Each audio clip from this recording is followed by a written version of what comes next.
మనకి ఈరోజు స్టూడియోలో ఒక ప్రత్యేక అతిథి ఉన్నారు. ప్రయాణాన్ని ప్రాణంగా భావిస్తూ రోడ్డుల మీద అనుభవాలను అందంగా చెప్తూ లక్షలాది మందిని ప్రభావితం చేస్తున్న యువ యూట్యూబర్.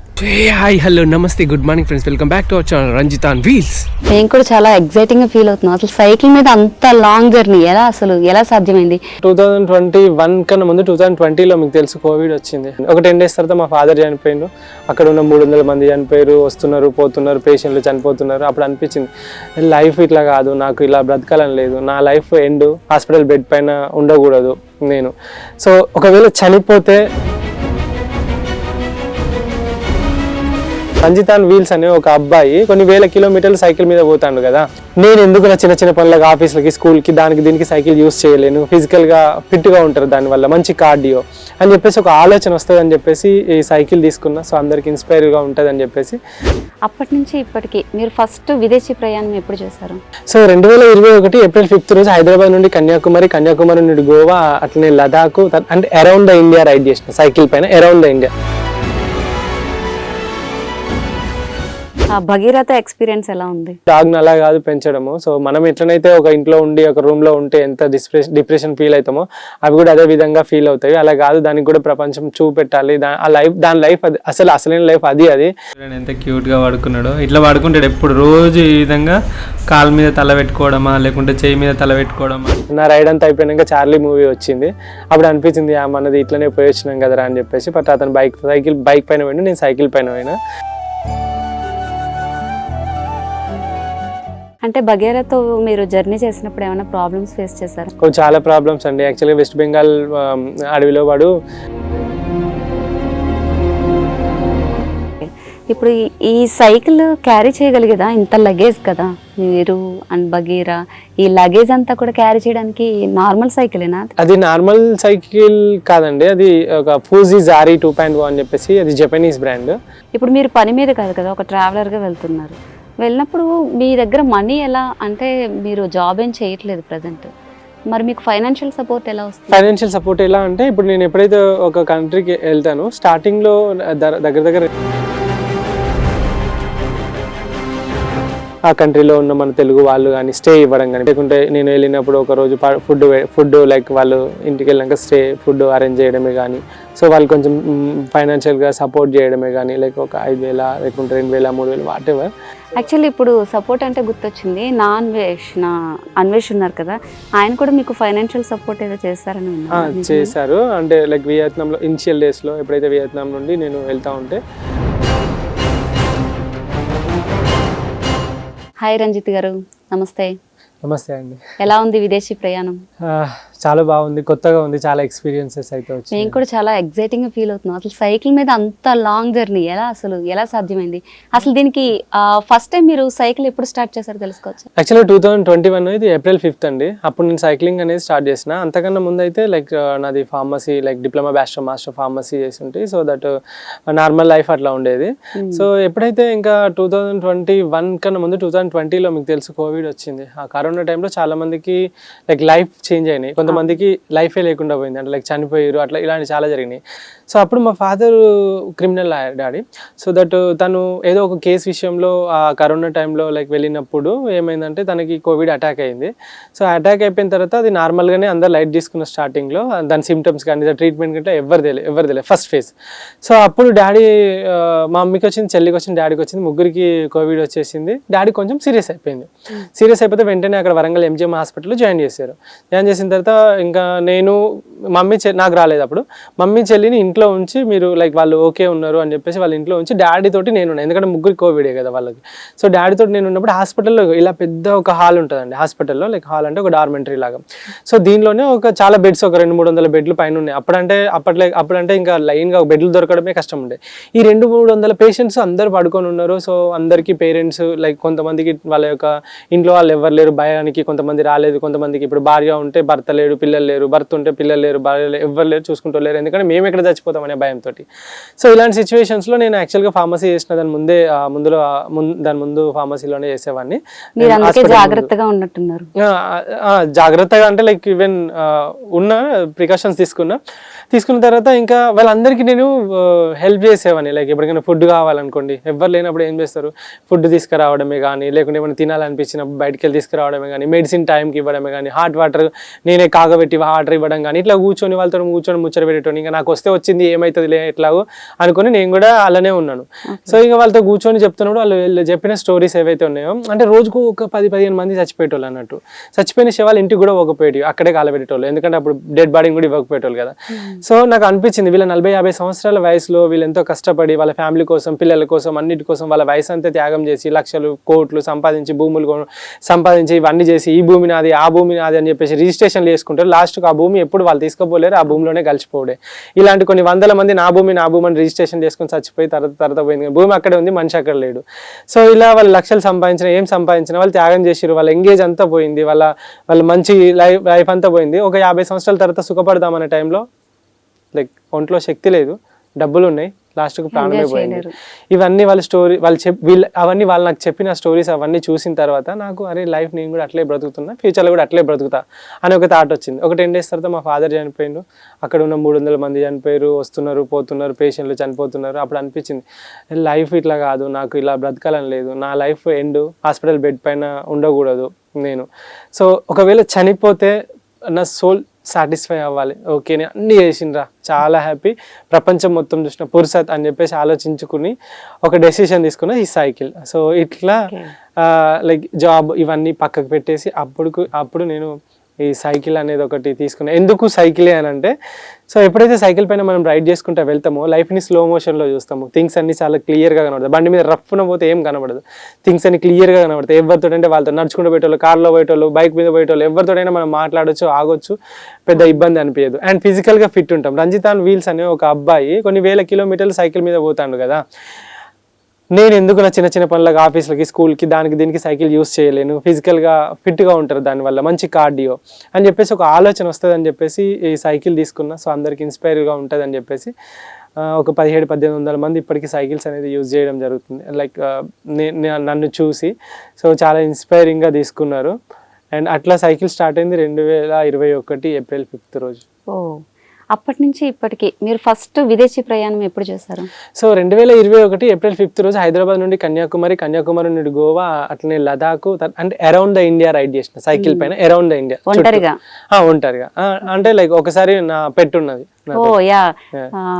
పెట్ని కూడా తీసుకెళ్లారు, బగీరాని కూడా. ఎక్కడెక్కడ తీసుకెళ్లారు? సో బగీరాన్ వచ్చేసి హైదరాబాద్ నుండి నేను China border, so Sikkim Nathula pass మీకు తెలుసు, ఇట్లా లైక్ ఇక్కడ నుండి విశాఖపట్నం, విజయవాడ, విశాఖపట్నం, భువనేశ్వర్, తర్వాత అస్సాం నుండి గౌహటి, అట్లుండి వెస్ట్ బెంగాల్, మన మేఘాలయ, అట్లా అరుణాచల్ ప్రదేశ్, వెస్ట్ బెంగాల్, సిక్కిం, అట్లా చైనా బార్డర్ దాకా దగ్గర 8 స్టేట్స్ ఏమో 8000 కిలోమీటర్లు 6 నెలలు అట్లా పట్టింది. సో వాడిని తీసుకొని వెళ్ళేసి. ఓకే, అంటే ఇప్పుడు మీరు సైకిల్ మీదనా ట్రాన్స్పోర్టేషన్ ఎలా ఉండేది? అంటే మీరు ఒక ఫ్లైట్ ఎక్కాలి అంటే ఇప్పుడు ఒకవేళ మనము ఇప్పుడు హైదరాబాద్ నుండి మనము లైక్ మన ఇండియాలో ఎక్కడ తిరగాలన్నా మనం సైకిల్ బై రోడ్ వెళ్ళొచ్చు. లేదు హైదరాబాద్ నుండి ఇంకా శ్రీలంక వెళ్ళాలంటే మధ్యలో సముద్రం ఉంది. సో ఎప్పుడైతే మధ్యలో సముద్రం ఉంటుందో అప్పటికి నేను ఫ్లైట్ లేదా బోట్ తీసుకోవడం జరిగింది. కానీ మిగతా ఏవైతే ఉన్నాయో చాలా వరకు ఏషియా మొత్తం కనెక్టెడే ఉంది, చాలా వరకు మన ఆఫ్రికా మొత్తం కనెక్టెడే ఉంటుంది. అట్లా ఒక్కొక్క కాంటినెంట్ ఇట్లా కనెక్టెడే ఉంటుంది. ఒకవేళ ఇంకో ఛాన్స్ లేదు అన్నప్పుడు ఫ్లైట్, ఆ ఫ్లైట్ కూడా ఈ కంట్రీ నుండి ఆ కంట్రీకి వెళ్ళేసి ఆ కంట్రీ అరౌండ్ ద కంట్రీ లేదా టాప్ నుండి బాటం లైక్ కన్యాకుమారి నుండి కాశ్మీర్ వరకు ఎలా ఉంటుందో అలా తొక్కుతాయి. ఎందుకంటే మొత్తం తొక్కినప్పుడే దాని యొక్క కల్చర్ కానీ, దాని యొక్క లాంగ్వేజెస్ కానీ, దాని యొక్క లైక్ మొత్తం అన్ని చేంజెస్ ఏవైతే ఉన్నాయో అవన్నీ మనకు తెలుసుకోగలుగుతాం. సో ఎక్స్ప్లోర్ చేయడం అని. ఓకే, భగీరథ ఎక్స్పీరియన్స్ ఎలా ఉంది? భగీరా వచ్చేసి ఎక్స్పీరియన్స్ చాలా బాగున్నది. ఎందుకు భగీరాని చూస్ చేసుకున్నా అంటే అప్పుడు సో స్టార్టింగ్లో చాలామంది ఉండే నా ఫ్రెండ్స్ కానీ, ఫ్యామిలీస్ కానీ చాలామంది పెట్స్ని తీసుకొని వాళ్ళని ఇంట్లో పెట్టేసి ఎటైనా బయటికి వెళ్ళడమే కానీ, అట్లా ఒక 6 గంటలు 7 గంటలు అదే ఇంట్లోనే ఉండి లైక్ ఏదో లైక్ తీసుకుంటా మబ్బుగా పడుకొని ఉండి ఎవరైనా చిన్నపిల్లలు వచ్చినా, వాళ్ళు వచ్చినా, వీళ్ళు వచ్చినా ఇంకా ఆ డిప్రెషన్కి ఖర్చడం కానీ, లేకుంటే వాళ్ళు మొత్తం కేజ్లలో పెట్టడమే కానీ, లైక్ ఒక డాగ్ అంటే ఏదో ఒక టెడ్డీ బేర్ నువ్వు తీసుకున్నట్టు ఒక ఇంట్లో పెట్టుకొని ముద్దుగా ఉండేది అని చెప్పేసి చూసుకోవడానికి చాలా మంది చూసుకునే వాళ్ళు, కొంతమంది కట్టేసి అట్లనే గేట్లకు పెట్టేవాళ్ళు. సో ఇదంతా చూసినప్పుడు డాగ్ని అలా కాదు పెంచడము. సో మనం ఎట్లనైతే ఒక ఇంట్లో ఉండి ఒక రూమ్లో ఉంటే ఎంత డిప్రెషన్ ఫీల్ అవుతామో అవి కూడా అదే విధంగా ఫీల్ అవుతాయి. అలా కాదు, దానికి కూడా ప్రపంచం చూపెట్టాలి. దాని లైఫ్ అది అసలైన లైఫ్ అది. సో ఇట్లా రూమ్లలో అపార్ట్మెంట్లలో చిన్న చిన్న ఫ్లాట్లలో పెట్టేసి దానికి మొత్తం ఇట్లా కంజెస్టెడ్గా ఉంటే అలాంటి పెంచుకోకపోవడం బెటర్. అలాంటి సిచ్యువేషన్ ఉన్నప్పుడు నీకు మంచి ఫామ్ ఉండి మంచిగా బయట ఓపెన్ ప్లేస్ ఉంటే అలా ఉన్నప్పుడు పెంచుకుంటే బెటరు. సో ఇట్లా డాగ్ని ఇట్లా కాదు అని చెప్పేసి ఇలా పెంచాలి అనే ఒక థాట్ తోటి అప్పుడు చార్లీ మూవీ వచ్చింది చూసారా, నా రైడ్ అంతా అయిపోయినాక చార్లీ మూవీ వచ్చింది. అప్పుడు అనిపించింది మనది ఇట్లనే పోయి వచ్చినాం కదరా అని చెప్పేసి. బట్ అతను బైక్ పైన పోయినా, నేను సైకిల్ పైన పోయినా. సో ఒక ఇన్ఫర్మేషన్ ఒక మెసేజ్ లాగా ఉంటుంది జనాలకి అన్నట్టు వాడిని తీసుకొని వెళ్ళాను. అంటే బగేరాతో మీరు జర్నీ చేసినప్పుడు ఏమైనా ప్రాబ్లమ్స్ ఫేస్ చేశారా? చాలా ప్రాబ్లమ్స్ అండి. యాక్చువల్గా వెస్ట్ బెంగాల్ అడవిలో వాడు సైకిల్ వెనకాల ఉన్నాడు మంచిగా బెడ్లో, కుయ్ అంటాడు. అరే ఏమైంది వీడు కుయ్ అంటాను, టాయిలెట్ వస్తుందేమో అని చెప్పేసి వాడిని, అడవి కదా ఏం లేవులే చుట్టుపక్కల అని చెప్పేసి ఇట్లా దింపి ఇంకా తాడు జస్ట్ ఇట్లా పట్టుకుని దింపిన తర్వాత అటు ఇటు చూసిండు. నేను సైకిల్ స్టాండ్ వేసే లోపు టక్కున గుంజిండు. నేను స్టాండ్ వేస్తున్న సైకిల్ గుంజంగానే చేతిలోకి వెళ్ళిపోయింది. స్పీడ్గా పరిగెత్తుకుంటా ఒక మూల దాకా పోయిండు, అంటే అడవిలో అటు సైడ్ పోయిన బగి అని చెప్పేసి పిలుస్తా ఉంటే సడన్ గా మళ్ళీ వెనక్కి కూరుకొస్తున్నాడు. ఏమైంది వీడు వెనక కూరుకొస్తాను అని చెప్పేసి వాడిని ఇట్లా వాడు కింద ఉంటాడు, చిన్న కింద చూస్తాను, ఇట్లా పైకి చూడగానే ఒక 4-5 ఏనుగులు ఊరుకొస్తాను. చూస్తే వాటిని ఏమో చేసిండా మొరిగిండా ఏం చేసిండో తెలియదు, వాటిని కొరికిండో కూడా తెలియదు. ఆ ఉరికి రాగానే అయ్యా బాబాయ్ అని చెప్పేసి సైకిల్ అట్లనే స్టాండ్ వేసి ఉన్నది. టక్కు వాడు ఇంకా నేను పరిగెడతాను వెనక తిరిగి, వాడు నాకన్నా ఫాస్ట్ గా పరిగెడతాడు, ఇరికిచ్చి పరిగెడతాను. టక్కున వాడిని తీసుకొని ఒక చెట్టు దాటి పోయి దగ్గరగా మూతి మూసి చాలా దూరం పోయి మూతి మూస్తే కొద్దిసేపటికి పిల్లలతో ఉన్నాయి కాబట్టి ఎక్కువ దూరం రాలేదు. అటు ఇటు పోయిన తర్వాత మెల్లగా వాడిని మెల్లగా తీసుకొచ్చి కేజీలో పెట్టి అక్కడ ఉండి సాయంత్రం 5:30-6 గంటలకు. Okay okay. అంటే చుట్టుపక్కల ఎవరు లేరా? అప్పుడు ఎవరు లేరు. అంటే లైక్ రైడ్ చేస్తున్నాము, అంత జనసంచారం అంత ఎక్కువ ఏం లేదు, అప్పటికే ఆగిపోతుంది అడవి కదా. నేను కూడా ఇంకా అప్పటికే బయటపడాలి. యాక్చువల్లీ బగీరాకి అంటే వాతావరణమే కావచ్చు, ఫుడ్డే కావచ్చు, చాలా డిఫరెంట్ గా ఉంటుంది కదా, ఎలా అడ్జస్ట్ అయ్యేది? యాక్చువల్ గా బ్రీడ్ వచ్చేసి అది England breed, Jack Russell terrier అని చెప్పేసి. సో అది కూల్ కంట్రీ అక్కడ అట్లనే ఉంటాయి కాబట్టి అది అడ్జస్ట్ చేసుకోగలిగింది. బట్ సమ్మర్ లో అయితే పొద్దున 5 గంటలకు 4 గంటలకు లేసి 9 గంటల వరకు రైడ్ చేసేవాడిని. మధ్యాహ్నం మొత్తం ఒక చెట్టు కింద నన్ను ఎక్కడైనా మంచిగా రెస్ట్ తీసుకుంటాను, వాడిని తిండి పెట్టేవాడిని. వాడు మంచిగా పప్పి స్టేజ్ లో మంచిగా పడుకుంటాడు. సాయంత్రం మళ్ళీ 4:30-5 కాగానే మళ్ళీ సైకిల్ ఎక్కేసి రాత్రి 9-10-11 గంటలకు దొరుకుతుంది. వానికి ఎండ తాకకుండా ఎండాకాలంలో. వన్స్ ఎండాకాలం అయిపోయిందంటే ఇక చలికాలం అంటే వాడికి చాలా ఖుషి. వాడు చలికాలం అంటే చల్లగా ఉంటే మంచిగా ఫుల్గా మంచిగా పడుకుంటాడు. ఇక వానాకాలం వచ్చినప్పుడే వాడి కేజ్ ఉంటుంది, వాడి వెనక బెడ్ ఉంటుంది కదా, దానిపైన మొత్తం వాటర్ పడకుండా రెయిన్ కవర్ తోటి మంచిగా నీట్ గా కప్పేటోడిని. సో దట్ నేను తడిసినా ఎవరు తడిసినా వాడి కేజ్ వాడు మాత్రం తడవకపోయేటోడు అన్నట్టు. సో ఇట్లా జాగ్రత్తలు తీసుకొని వెళ్ళేటోడు. ఓకే. ఎలా క్యారీ చేసేవారు ఇదంతా కూడా? అంటే మీ జర్నీ థింగ్స్ అలాగే బగీరాని కూడా క్యారీ చేసుకుంటారు. సో యాక్చువల్గా ప్యానియర్ బ్యాగ్స్ ఉండేటివి, front to back to, and ఇట్లా 4 ప్యానియర్ బ్యాగ్స్ ఉండేవి. ఒక బ్యాగ్, పెద్ద బ్యాగ్, 20 లీటర్ల బ్యాగ్. 20 లీటర్ల బ్యాగ్ లో మొత్తం వాడి ఫుడ్ వాడికి సంబంధించి పెట్టేటోని. ఇంకో దానిలో మొత్తం నా బట్టలు అవి పెట్టేటోని. ముందర మొత్తం గ్యాస్ గిన్నెలు గ్రాసరీస్ పెట్టేటోని. ఇంకా ఇటు సైడ్ టూల్ కిట్స్ ఏమైనా సంబంధించిన కెమెరాస్ అవి ఉంటే అవి పెట్టేటోని. వానికి ఒక స్టీల్, రాజమండ్రిలో అనుకుంటా, విజయవాడలో అనుకుంటా, విజయవాడలో ఒక స్టీల్ మంచిది ఒకటి బెడ్ లాగా చేయించిన, దానిలో చేయించి విశాఖపట్నంలో ఒక మంచి బెడ్ కొనేసి అందులో పెట్టేసి తీసుకెళ్ళి. ఓకే. ఇప్పుడు ఈ సైకిల్ క్యారీ చేయగలిగేదా? ఇంత లగేజ్ కదా మీరు అండ్ బగీరా, ఈ లగేజ్ అంతా కూడా క్యారీ చేయడానికి నార్మల్ సైకిలేనా? అది నార్మల్ సైకిల్ కాదండి, అది ఒక ఫూజీ జారీ 2.0 అని చెప్పేసి, అది జపనీస్ బ్రాండ్. సో అది అల్యూమినియం ఫ్రేమ్ తోటి ఉండేది. కానీ అది వెస్ట్ బెంగాల్లో నేను చెప్పాను కదా ఏనుగులప్పుడు, అప్పుడు విరిగిపోయింది అది అక్కడి వరకు. ఇంకా తర్వాత దానికి అట్లా ఇట్లా వెల్డింగ్ ఇట్లా చేయించి దాన్ని సెట్ చేసిన. బట్ ఆ రైడ్ వరకు ఆ సైకిల్ ఉన్న తర్వాత చేంజ్ చేసిన. ఇప్పుడు ఓకే, వెస్ట్ బెంగాల్లో చేంజ్ చేశారు? ఇప్పుడు చేంజ్ చేశాను. అది అట్లనే నడిపించి ఇంకా ఎప్పుడైతే ఇండియా దాటి ఫారిన్ కంట్రీస్ వెళ్ళినప్పుడు అప్పుడు సైకిల్ చేంజ్ చేశాను. ఇప్పుడు బగీరాతో ఎన్ని కవర్ చేయగలిగారు మీరు? బగీరాతో 8 స్టేట్స్ ఏమో కవర్ చేశాను, 6000 కిలోమీటర్స్. తర్వాత మళ్ళీ వెనక్కి వచ్చారా? తర్వాత చైనా బార్డర్ రైడ్ అయిపోయింది, అక్కడికి వెళ్ళి ఇంటికి వచ్చేసి ఇంట్లో పెట్టేశాను. ఎందుకంటే ఫారిన్ కంట్రీస్కి వాడిని తీసుకెళ్ళలేము. ఓకే. అంటే మీకు నార్మల్గా సైకిల్ మీద వెళ్ళినా వీసా అనేది కామన్ అనుకుంటా. అవునండి. వీసా లేకపోతే అంటే అక్కడ ఎలా చెక్ చేసేవారు? ఫస్ట్ ఏంటంటే మనం ఎప్పుడైనా ఒక కంట్రీకి వెళ్ళాలంటే, ఇప్పుడు ఎగ్జాంపుల్ మనం ఒకరింట్లోకి వెళ్ళాలి అంటే ఎక్స్క్యూజ్ మీ అని చెప్పేసి నాక్ చేస్తాము, వాళ్ళు ఓకే రండి అని అంటే మనం వెళ్తాము, లేకుంటే లేదు. సో ఎట్లా అయితే ఉన్నదో మనం ఒక కంట్రీకి వెళ్ళాలంటే కంపల్సరీ ముందే మనము వీసాని అప్లై చేయాలి, ఆ కంట్రీకి అడగాలి. ఆ కంట్రీకి ఏంటి వాళ్ళు ఏం అడుగుతారంటే జనరల్గా నీ దగ్గర డబ్బులు ఉన్నాయా అంటే బ్యాంక్ స్టేట్మెంట్ పంపించాలి, నువ్వు ఎక్కడ ఉంటావు అంటే హోటల్ బుకింగ్ పంపించాలి, నువ్వు ఎలా వస్తావు అంటే ఫ్లైట్ టికెట్స్, ఎలా పోతావు అంటే రిటర్న్ ఫ్లైట్ టికెట్స్ పంపాలి, నువ్వు ఎక్కడ తిరుగుతావు అంటే నేను ఇప్పుడు హైదరాబాద్లో ఉన్నా, హైదరాబాద్ అంటే ఇటు గోల్కొండ పోతా అండి, ఇటు రామోజీ ఫిలిం సిటీ పోతా, ఇటు శిల్పారామం పోతా, ఇటు రాజ్భవన్ పోతా, ఇటు పంజాగుట్ట, ఏమేమి పోతావో ఇక్కడ పోతాను, ఎక్కడ పండుకుంటావు అని అంటే గోల్కొండ పోయినప్పుడు గట్ సైడ్ ఒక హోటల్ ఉన్నది, ఇటు పంజాగుట్ట వచ్చినప్పుడు ఈడు ఒక హోటల్ ఉన్నది, ఇటు అట్లా హోటల్ బుకింగ్ చూపెట్టాలి. సో వీళ్ళకి ఒక ఐటినరీ అనేది చూపెట్టాలి అన్నట్టు, దీన్ని ఐటినరీ అంటారు, ట్రావెల్ ఐటినరీ. ఇవన్నీ చూపెట్టేసి పర్ఫెక్ట్ గా ఒక వీసా ఫీజు ఉంటుంది, ఒక $50 ఉంటుంది ఒక్కో కంట్రీకి ఒక్కొక్క. ఇప్పుడు న్యూజిలాండ్ లాంటి కంట్రీలో 20,000 కట్టాలి, సో ఆస్ట్రేలియా లాంటి కంట్రీలో 10-12,000 కట్టాలి. ఇట్లా ఒక్కొక్క కంట్రీకి ఒక్కొక్క ఫీజు అంటుంటాయి. ఆ ఫీజు మనం పే చేస్తే వాళ్ళు వెరిఫికేషన్ చేసి పర్సన్ జెన్యూన్ అయినా కాదా, ఇతను వచ్చి మళ్ళీ పోతాడా లేదా అని చెప్పేసి, ఒకవేళ వాళ్ళకి ఇష్టం అనిపిస్తే ఇస్తాడు, వీసా ఇస్తాడు. ఈ వీసా అనేది ఎట్లా ఇస్తారంటే ఒక్కొక్క కంట్రీకి ఒక్కొక్కటి ఉంటుంది. ఇప్పుడు కొన్ని కంట్రీస్లో 30 రోజులు ఇస్తారు, కొన్ని కంట్రీకి 90 రోజులు ఇస్తారు, కొన్ని కంట్రీకి 60 రోజులే ఇస్తారు, ఒక కంట్రీకి లైక్ డిపెండ్స్, ఒక్కొక్క కంట్రీకి 10 సంవత్సరాలు ఇస్తారు, యూఎస్ లాంటి కంట్రీస్లో ఒక 10 సంవత్సరాలు ఇస్తారు. అట్లా ఆ కంట్రీకి వెళ్ళాలి, మనం పని చేసుకోవాలి, బయటికి వెళ్ళాలి. ఇప్పుడు మీరు పని మీద కాదు కదా, ఒక ట్రావెలర్గా వెళ్తున్నారు, వెళ్ళినప్పుడు మీ దగ్గర మనీ ఎలా అంటే మీరు జాబ్ ఏం చేయట్లేదు ప్రజెంట్, మరి మీకు ఫైనాన్షియల్ సపోర్ట్ ఎలా వస్తుంది? ఫైనాన్షియల్ సపోర్ట్ ఎలా అంటే ఇప్పుడు నేను ఎప్పుడైతే ఒక కంట్రీకి వెళ్తాను, స్టార్టింగ్ లో దగ్గర 2 సంవత్సరాలు చాలా స్ట్రగుల్ అయినా, నేను సంపాదించిన డబ్బులే కానీ, నేను జాబ్ చేసుకున్నప్పుడు కొంచెం కూడబెట్టినాయి కానీ, సేవింగ్స్ కానీ అట్లా ఇట్లా ఒక దగ్గర సైకిల్ తీసుకోవడానికి 1,50,000 అని, దాని మీద సామాన్లకు 1,00,000 అని, కెమెరాలు మీకు తెలుసు లైక్ ఒక డ్రోన్కి 1,50,000 ఉంటుంది, ఒక ఐప్యాడ్కి ₹1,00,000 ఉంటుంది, మళ్ళీ కెమెరాలు ఇట్లా మెల్లిగా నేను కూడబెట్టుకున్న డబ్బులు అట్లా ఇట్లా మామూలుగా అవి ఒక 10 లక్షల దాకా వేసి నేను అవన్నీ కొనుక్కున్న తర్వాత ఇంకా రైడ్ స్టార్ట్ చేసినాక ఒక 2 years మెల్లి కొంచెం క్రెడిట్ కార్డులని అల్లకెళ్ళి ఇళ్ళకి అట్లా ఇట్లా చేసి మెల్లిమెల్లిగా ఒక 2 సంవత్సరాల వరకు స్ట్రగుల్ అయినా తర్వాత యూట్యూబ్లో డబ్బులు రావడం స్టార్ట్ అయిపోయింది.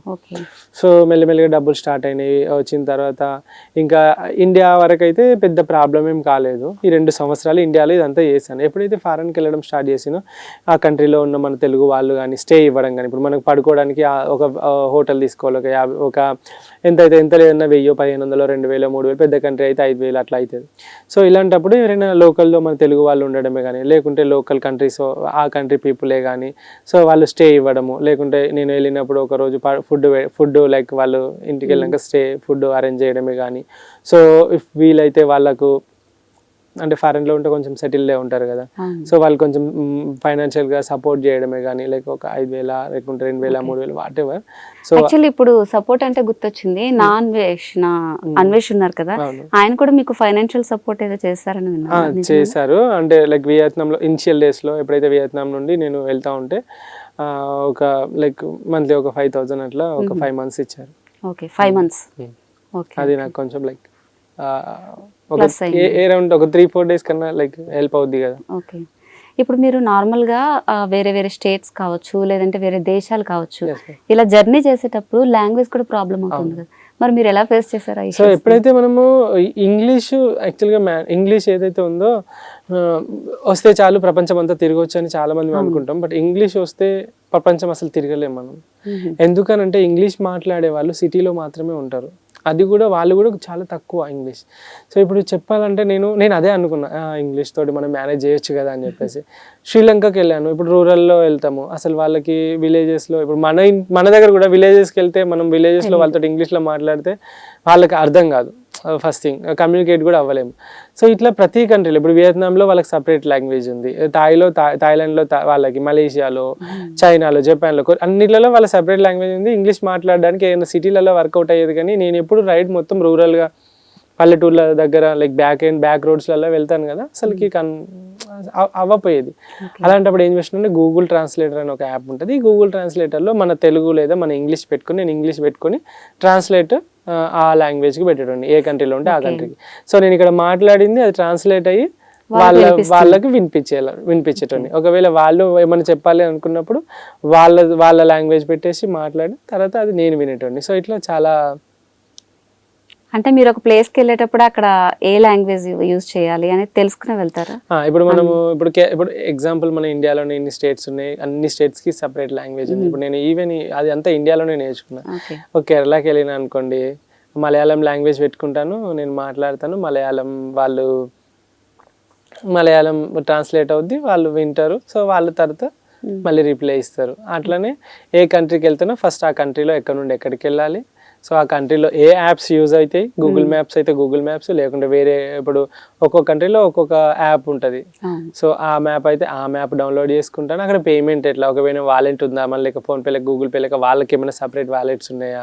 ఇప్పుడు ఫోన్పే ఉంది, ఇది ఇండియాలో తప్ప మళ్ళీ వేరే కంట్రీలో పనిచేయదు. సో కాబట్టి మనం అక్కడ తీసుకుపోయి అక్కడ కరెన్సీ ఎట్లా వాడాలి అట్లా చూసుకుంటాను. అండ్ అక్కడ లాంగ్వేజ్ ఏం మాట్లాడుతున్నారు, సో అక్కడ మినిమం వర్డ్స్ ఏంటివి, హాయ్, హలో, నమస్తే, సో బాగున్నారా, థ్యాంక్ యూ, ఇలాంటివి మినిమం వర్డ్స్ ఏంటివి, సో దట్ ఎవరైనా చెప్పినా మినిమం అవైనా మనం చెప్పగలగాలి కదా. సో ఇలాంటి చిన్న చిన్న వర్డ్స్ నేర్చుకుంటాను. వెళ్తాంటే ఇంకా కొన్ని వర్డ్స్ నేర్చుకుంటాను. సో అట్లా ప్రతి ఒక్కటి తెలుసుకొని, ఇంకోటి ఆ కంట్రీలో ఎలాంటి క్రూర జంతువులు ఉన్నాయి, ఎలాంటి విష సర్పాలు కానీ ఏ ఉన్నాయి, ఒకవేళ ఆ దారిలో వెళ్ళొచ్చా లేదా, ఒకవేళ వెళ్తే ఎలాంటి ప్రాబ్లమ్స్ ఎదుర్కోవాల్సి వస్తుంది, ఒకవేళ వాటికి మనం సిద్ధంగా ఉండాలంటే ఏం చేయాలి, పాము, తేలో, సో వాట్ ఎవర్, అవన్నీ చూసుకొని వెళ్ళేవాడిని. ఓకే. మీకు ఇప్పుడు సడన్ గా ఒక ప్లేస్ లో అలసట అనిపించింది, అక్కడికక్కడే ఆగిపోయేవారా? ఇప్పుడు నేను ఒక మంగోలియా రైడ్ చేశాను, ఒక 1000 కిలోమీటర్స్ రైడ్ చేశాను. ఈ 1000 కిలోమీటర్స్ రైడ్ అంటే 2200 300 చేశాను. ఒక సైడ్ మొత్తం రోడ్డు ఉంది, ఇంకో సైడ్ మొత్తం రోడ్డు లేదు. నేను అది ఎక్స్పెక్ట్ చేయలేదు రోడ్డు లేదని. గూగుల్ మ్యాప్ చూశాను, గూగుల్ మ్యాప్ లో రోడ్ చూపెట్టింది, కానీ రోడ్డు ఉంది కానీ తార్ రోడ్ కాదు, జస్ట్ మట్టి రోడ్, ఎడారి. సో ఎడారిలో ఈ 10 రోజులు నేను సర్వైవ్ కావాల్సి వచ్చింది. ఈ 10 రోజులకు మీరు చెప్పారు అసలు హోటల్స్ లేవు, ఫుడ్ లేదు, వాటర్ లేదు, నెట్వర్క్ లేదు, రోడ్డు లేదు. సో చలి, వాన, మంగోలియా -50 degrees ఉంటుంది, అలాంటి టెంపరేచర్స్. ఇంకా ఎండాకాలం అయినా మంచిగా చల్లనే ఉంటుంది, గట్టిగానే దగ్గర 4 డిగ్రీ 5 డిగ్రీలు, ఒక్కొక్కసారి 1 డిగ్రీ, ఒక్కొక్కసారి మైనస్లో అట్లా వెళ్ళిపోతూ ఉంటుంది. సో ఇలా వెళ్ళిపోతున్నప్పుడు నేను మధ్యలో క్యాంప్ వేసుకునేటోడిని. నా దగ్గర సైకిల్ పైన మీరు చూస్తే 50 కిలోల లగేజ్ ఉంటుంది. ఈ 50 కిలో లగేజ్ ఏదైతే ఉందో, ఈ లగేజ్లో బట్టలు, food, water, cameras, drones and power బ్యాంకులు. వీడియోస్ మీరే సెల్ఫ్ గా తీసుకునేవారా, ఎవరి హెల్ప్ అన్న తీసుకునేవారా? ఇంకా మనం సైకిల్ పైన అలోన్ గా సింగిల్ గా వెళ్తాం కదా, సో కాబట్టి మనం ఒక్కరమే ఉంటాము, ఏం తీసుకోవాలన్నా ఇంకా మనమే కష్టపడాలి. ఓకే. స్టాండ్స్ కానివ్వండి, ఏదైనా కూడా మీరు ఓన్ గా తీసుకుని వెళ్ళడం అన్ని, అంత పెద్ద లగేజ్ అంటే చాలా కష్టం. 50 కిలోలు ఉంటాయి సైకిల్ పైన. ఓకే. ఇలా జర్నీ చేసేటప్పుడు ఏమన్నా హెల్త్ ప్రాబ్లమ్స్ రావడం అలాంటివి ఏమైనా ఫేస్ చేశారా? ఒకసారి మన మేఘాలయలో ఒకసారి ఫుడ్ పాయిజన్ అయింది. తెలియదు దట్ ఏదో ఒకటేదో తిన్నాను, కొంచెం ఖరాబ్ అయి ఉండేది. తిన్న తర్వాత ఫుల్ వామిటింగ్స్, మోషన్స్ అట్లా అయిపోయినాయి. హాస్పిటల్ ఫస్ట్ టైం అనుకుంటా ఇండియాలో హాస్పిటల్కి పెడితే సెలైన్స్ ఎక్కినాయి. అది ఒక్కసారి అయింది. మిగతా ప్లేసెస్లో అయితే చాలా తక్కువ, ఒక తలనొప్పి లేస్తుంది అంతే, హై ఆల్టిట్యూడ్లో దొక్కినప్పుడు ఆక్సిజన్ తక్కువ ఉండడం వల్ల అట్లా అంతే. ఇలాగే ఇప్పుడు ప్రతి ప్లేస్ కి ఫుడ్ హ్యాబిట్స్ అనేవి మారిపోతూ ఉంటాయి, అక్కడ ఆహారపు అలవాట్లు వేరే ఉంటాయి, దానివల్ల కూడా మీరు చాలా ఇబ్బందులు ఫేస్ చేసి ఉంటారు కదా. స్టార్టింగ్ లో వియత్నాంలో ఉన్నప్పుడు మనం ఉప్పు, కారం, మసాలాలు మంచిగా గట్టిగా దంచుకొని కూర వండుకొని అన్నం వేసుకొని తింటాం కదా. సో దట్ అక్కడ అన్నము జస్ట్ మీరు చూస్తే ఒక 50 grams 100 grams కన్నా ఎక్కువ అన్నం పెట్టారు ఒక మీల్లో. ఫస్ట్ తినరు యాక్చువల్గా వాళ్ళు. సో కొన్ని ఏషియన్ కంట్రీస్లో రైస్ కూడా తింటారు. అండ్ మనకు ఉప్పు ఉండదు చక్కగా, కారం అసలు కారమే కాదు, అది కారం ఉండదు ఫస్ట్ థింగ్. ఈ మసాలాలు అసలు యూస్ చేయరు, వేస్తే పెప్పర్ వేస్తారు అంతే. అండ్ మొత్తం చప్పగా ఉంటుంది, డిఫరెంట్గా ఉంటుంది ఫుడ్ అంతా. ఎట్లుంటుంది అంటే ఇప్పుడు అన్నము కూరగాయలు నీళ్ళల్లో పోసి ఉడికిస్తే ఎట్లుంటుంది అట్లా ఉంటుంది. అంటే మన తిండి, మన టేస్ట్ ఎంత బాగుంటుంది, అది అపోజిట్గా ఉంటుంది, అసలుకి ఏమి ఉండదు. స్టార్టింగ్ 15-20 days చాలా ఇబ్బంది పడ్డాను. కానీ ఒకటి ఉంటుంది, 45 రోజులు ఏదైనా కంటిన్యూగా తింటే నాలుక దానికి అలవాటు పడిపోతుంది అని చెప్పేసి. కానీ ఇక్కడ ఏంటంటే 45 రోజులు ఒక కంట్రీలో ఉంటే పర్లేదు. వియత్నాంలోకి వెళ్ళి నేను కంబోడియా పోయినా. కంబోడియా లిటరల్లీ నేనైతే ఒక రోజు పొద్దు నుండి దొక్కి మస్తు వాన పడుతుంది, ఒక దగ్గర ఆగి ఫుడ్ తిందామని పోతే అది ఏమున్నదో అది వాళ్ళ ఫుడ్, కానీ ఘోరంగా స్మెల్ వచ్చింది. ఏం తినాలో అర్థం కాలే. ఒక 2 రోజులు 3 రోజులు మస్తు ఎండిన అసలుకి. ఆ తర్వాత ఒక్కసారి ఎక్కడైనా రైస్ కనబడితే బా అనిపించేది నాకు. అంటే అండ్ ఇంకొకటి రైస్ ఇప్పుడు ఇంత ఇస్తారు, 1000-1500 బిల్ అవుతుంది, తింటాను, తిన్న తర్వాత గంట తర్వాత మళ్ళీ ఆకలి అవుతుంది, మళ్ళీ తినాలంటే మళ్ళీ 1000-1500. క్యారీ చేయలేదా? ఫుడ్ క్యారీ చేస్తాము కానీ రైస్ ఇవన్నీ క్యారీ చేయము, ఎందుకంటే రైస్ అవి బరువు అయిపోద్ది ఎంత అని క్యారీ చేస్తాము. అండ్ బిస్కెట్స్ అంటే ఆ ఫుడ్ చాలా తక్కువ తీసుకుంటే, హెల్దీ ఫుడ్ తీసుకుంటాను. ఇప్పుడు ఇలాంటి ఫుడ్ తీసుకోవడం వల్ల ఇంకా హెల్త్ ఇంకా ఖరాబ్ అయిపోద్ది, అవన్నీ అంత మంచివి కాదు అసలుకి. లైక్ స్టోర్డ్ ఫుడ్ అది అంత మంచిది కాదు. వీలైతే మంచి బెటర్ హెల్దీ చాయిసెస్ తీసుకుంటా కాబట్టి ఎలాంటి లైక్ డిసీజెస్ రాకుండా నేను సైక్లింగ్ చేయగలుగుతాను ఈ 5 సంవత్సరాలు. ఓకే, మీరు ఇప్పటిదాకా ఎన్ని దేశాలు కవర్ చేసి ఉంటారు? సో ఇప్పటి వరకు అయితే నేను ఫస్ట్ ఇండియా తర్వాత నేపాల్ చేశాను. సో అది నేపాల్ పక్కనే కాబట్టి ఎప్పుడు కౌంట్ చేయలేదు. తర్వాత Sri Lanka, Vietnam, Cambodia, Thailand, Malaysia, Singapore, Indonesia, China, Japan, south Korea, తర్వాత తైవాన్, తర్వాత మంగోలియా, తర్వాత Australia. Almost 15 countries. Okay, 15 countries. ఇవి మీరు ఇప్పటి వరకు వెళ్ళిన ప్లేసెస్ లో ఏ ప్లేస్ అంటే మీకు ఇష్టం? మంగోలియా నాకు ఎట్లా ఉండాలంటే ఈ రణగొణ ధ్వనులు, ఈ పొల్యూషన్, ఈ సిటీ ఇవేం లేకుండా లైక్ ఒక్కడనే ఉండాలి, మంచి ప్రకృతి నేచర్ ఉండాలి, అండ్ బ్యూటిఫుల్ ల్యాండ్స్కేప్స్ ఉండాలి. మంచి ఇట్లా మీరు విండోస్లో వాల్పేపర్ చూస్తారు కదా, ఎలా ఉంటుందో అలా ఉంటే మస్తు అనిపిస్తుంది. అలాంటి ప్లేసెస్ లేకుంటే ప్యూర్గా మంచి అడవులు, వాటర్ ఫాల్స్. ఇట్లా నాకు నచ్చిన కంట్రీ అయితే ఫస్ట్ ఆఫ్ ఆల్ మంగోలియా అని చెప్తా, ద బెస్ట్. తర్వాత సౌత్ కొరియా అని చెప్తా, అది కూడా చాలా బాగుండే. ఇక అవి రెండు ఓకే. ఇంకా ఆస్ట్రేలియా అంటే డిఫరెంట్ ఉంటుంది, ఎడారి ఇలా ఉంటుంది, అడవులు ఉంటాయి, మొత్తం వైల్డ్గా ఉంటుంది ఆస్ట్రేలియా మొత్తం, అది కూడా బాగానే ఉండే. అండ్ తైవాన్ కూడా మస్తు ఉండే యాక్చువల్గా చెప్పాలంటే. తైవాను, ఇంకా బీచెస్, ఐలాండ్స్ చూసుకుంటే థాయిలాండ్ మస్తు ఉండే, శ్రీలంక కూడా మంచిగా ఉండే. యాక్చువల్గా అన్ని నచ్చినాయి. ఇప్పుడు నెక్స్ట్ ఎక్కడికి వెళ్దామని ప్రయాణం? ఇప్పుడు నెక్స్ట్